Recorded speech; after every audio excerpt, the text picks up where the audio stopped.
So I'd like to share with you a big grip mistake that I see daily and it's never talked about. So just take a club to start with, take your trail hand, place your fingers pretty much like you would do normally on the grip like this, and what I want you to do is push that shaft. And what you're going to notice, there's a bit of twisting, there's a bit of resistance. That's not what we want to feel through impact. What I'd like you to do is place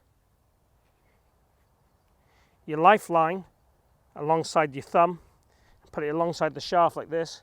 Now push the club, and what you'll notice is now there's less twisting, there's less vibrations, there's less unsecurity, there's much more security in how we're moving that shaft.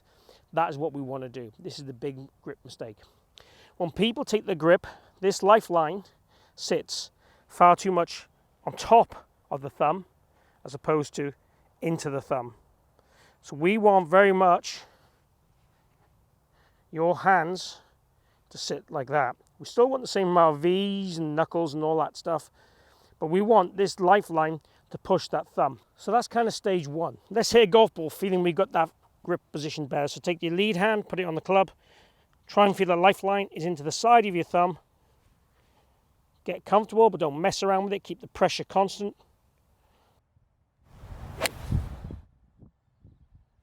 And that club face felt solid through impact. No twisting, no messing around, which is exactly what I want to see. I don't want my right hand to be coming off the club here in the finish, which I see quite often. We call it the kind of flute mode, where the hand's coming off and the hand's doing this. We don't want that. That shows the right hand has worked far too hard through impact. Let me share with you another way, a drill that you can do that'll give you the feeling of the right trail hand security through impact. So for this one, we're going to take a very expensive training aid, a little bit of paper or card. That's it. You're going to hold it in that position we've just talked about with your right hand and left hand. And you're going to feel that you push that, squash it, whichever terminology you like, all the way through that hitting area and into that finish there. We don't want that paper to come out. We want to feel that squash, squeeze.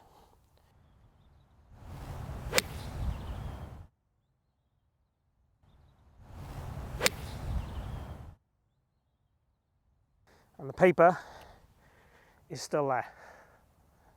We want to feel we really push that paper as hard as we can as an exercise in the downswing, impact and post-impact to get your hands more secure through impact, to avoid the flippy floppy impact that we see and that fluke playing finish that we see from so many golfers. Quite often it can be caused by the face being open, but we're talking really here of the real effect and the grip error that can cause you to be very handsy through the golf ball. The less handsy we are and the more body-led we are, the more consistency and control and contact consistency we can create. There is hand action. We want the hands to be secure and then extend almost like a frisbee throw, post-impact to create some speed. And there is definitely an unloading and a lever system, but we don't want to ever unload it enough that there's overtaking pre-impact unless we're trying to hit a high hooky shot like we would do almost in a bunker or a lob shot, albeit they won't hook because there's so much loft on the club.